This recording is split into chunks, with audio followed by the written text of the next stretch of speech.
Превысил. Подбегал в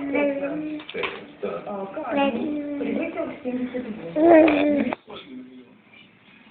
Наверное, в российских городах ежегодно умирает 90 тысяч человек. Каждые 12 месяцев мы теряем население целого города.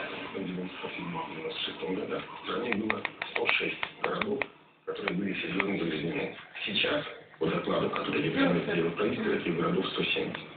Там 10-11 лет.